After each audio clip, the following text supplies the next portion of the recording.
राधे राधे, जय श्री कृष्णा। प्यारे दोस्तों, धार्मिक कथाएं चैनल में आपका हार्दिक स्वागत है।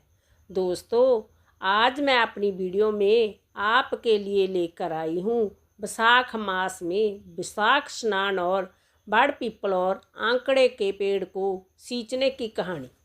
दोस्तों, अगर आप वैशाख स्नान करते हैं, व्रत करते हैं, तो आपको साथ में बड़ पीपल और आंकड़े को भी सींचना चाहिए। इससे पूर्ण विशाख का फल मिलता है।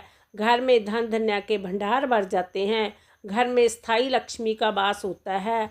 आर्थिक तंगी दूर होती है। दोस्तों, यदि आपने यूट्यूब चैनल धार्मिक कथाएं लाइक और सब्सक्राइब नहीं किया तो ज़रूर करें। बेल आइकन दबाना ना भूलें जो आने वाली सभी वीडियोज़ की जानकारी आपको सबसे पहले हो सके। दोस्तों, वीडियो को पूरी सुनने के बाद कमेंट बॉक्स में राधे राधे ज़रूर लिखें।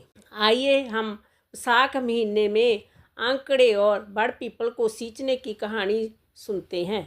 एक गांव था, वहाँ पर एक नंद भाभी रहती थी। भाभी जहाँ भी जाती अपनी नंद को अपने साथ लेकर जाती, क्योंकि जब उसकी सास मरी थी उसने अपनी बहू से वचन लिया था, मेरे मरने के बाद मेरी बेटी को अपने बच्चे की तरह रखेंगी, इसको कभी दुख मत देना। भाभी अपनी नंद का पूरा ध्यान रखती थी। एक बार की बात है कि भाभी ने वैशाख मास का स्नान और व्रत किया। वह हर रोज़ बड़ पीपल और आंकड़े के पेड़ को सींचने के लिए जाती, तो वह अपनी नंद को भी साथ लेकर जाती।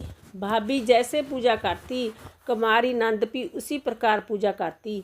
भाभी अपने मन में बोलती कि हे बड़ पीपल, मुझे एक लड़का देना, तो नंद भी हाथ जोड़कर मन में कहती कि मुझे एक लड़का देना। हे भगवान, जो मेरी भाभी को देना वही मुझे देना। इस तरह पूरे वैशाख मास में नंद भाभी ने पीपल और आंकड़े के पेड़ की पूजा की। तो बड़ देवता सोच में पड़ गए कि भाभी को तो मैं पुत्र दे दूंगा, लेकिन कुमारी लड़की को पुत्र कैसे दूंगा।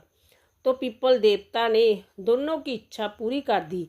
3 महीने के बाद भाभी को गर्भ ठहर गया और नंद के हाथ में छाला हो गया। 9 महीने में भाभी के पुत्र हुआ, तो नंद के हाथ के छाले से भी एक बेटे का जन्म हुआ। भाभी ने लोक लाज के भय से नंद की बदनामी से बचने के लिए जय कह दिया कि मेरे 2 जुड़वा पुत्र हुए हैं। भाभी ने जय बात अपने पति से भी छुपाई। एक दिन भाभी कुएं पे पानी भरने गई तो नंद से कहा, दोनों बच्चों का ध्यान रखना। तभी नंद वाला लड़का रोने लगा, तो नंद उसे झूले में सुलाकर लोरी गाने लगी। बिना बाप का कांजी बोल कहाँ से आया हूँ, बिना बाप का कांजी बोल कहाँ से आया तू। नंद जही बोल रही थी, उसका भाई बैठा सुन रहा था। उसे बड़ा अजीब लगा कि अभी तो वह जिंदा है, फिर भी मेरी बहन ऐसा क्यों कह रही है। तब भाई ने सोचा कि बहन से पूछना ठीक नहीं है, मैं यह बात अपनी पत्नी से ही पूछूंगा। तभी उसकी पत्नी कुएं से पानी भरकर आ गई। तब भाई ने अपनी पत्नी से पूछा कि मेरी बहन दोनों बच्चों को झूला झुला रही थी, तब हमारा एक बच्चा रोने लगा, तो मेरी बहन लोरी गाने लगी।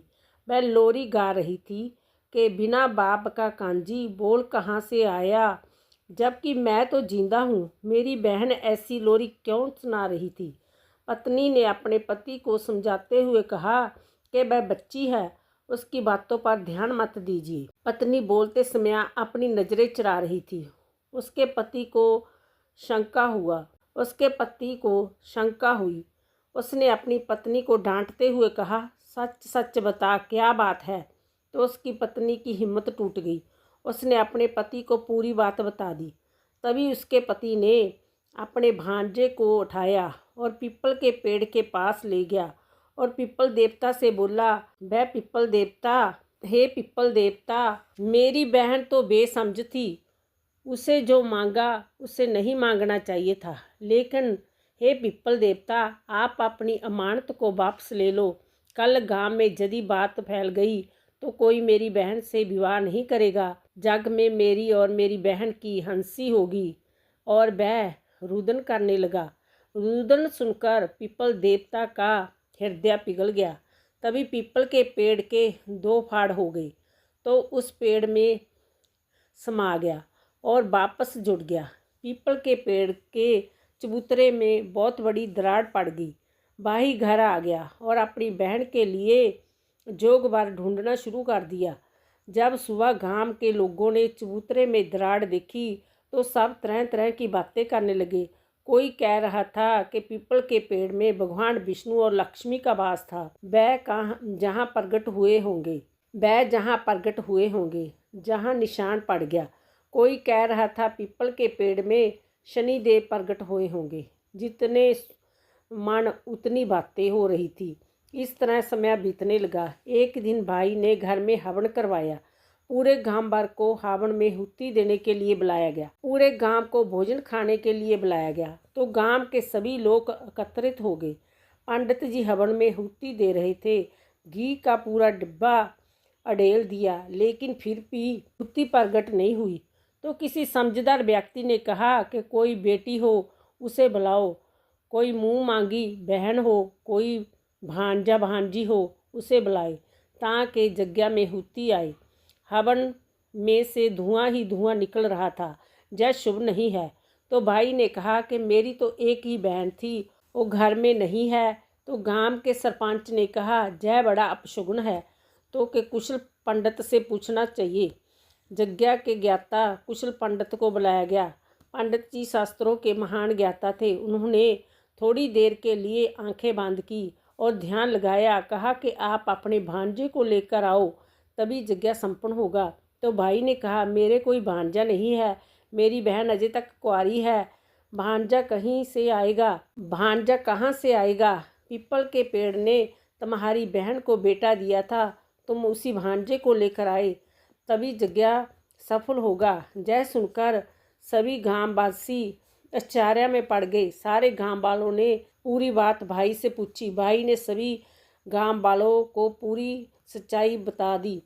तभी समझदार सरपंच ने कहा बेटा इसमें शर्मिंदगी की कोई बात नहीं, पीपल देवता ने तुम्हारी बहन को बेटा दिया है। तभी सभी गांववासी बहन भाई भाभी ढोल नगारों के साथ पीपल देवता के पास गए। तो भाई ने पीपल से माफ़ी मांगी और कहा मैंने बदनामी के मारे अपना भांजा तुझसे सौंप दिया था।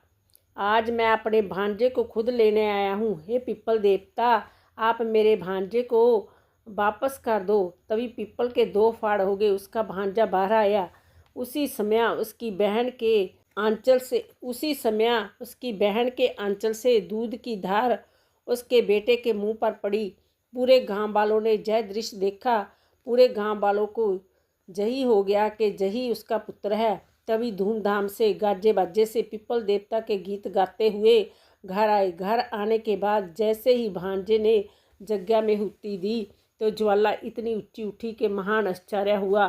तो भाई ने पूरी नगरी में ढंढोरा पिटवा दिया कि वैशाख मास में पीपल के पेड़ को सींचने से निर्धन को धन मिले, निरस्तान को संतान मिले, कुंवारों को अच्छा घर बार मिले, बुजुर्गों को वैकुंठ का वास मिले। उस दिन के बाद वैशाख में सभी स्नान करने लगे, व्रत करने लगे, कहानियों को सुनने लगे, पीपल वट वृक्ष को सींचने लगे। इससे इस लोक में सुख और परलोक में मोक्ष मिलता है।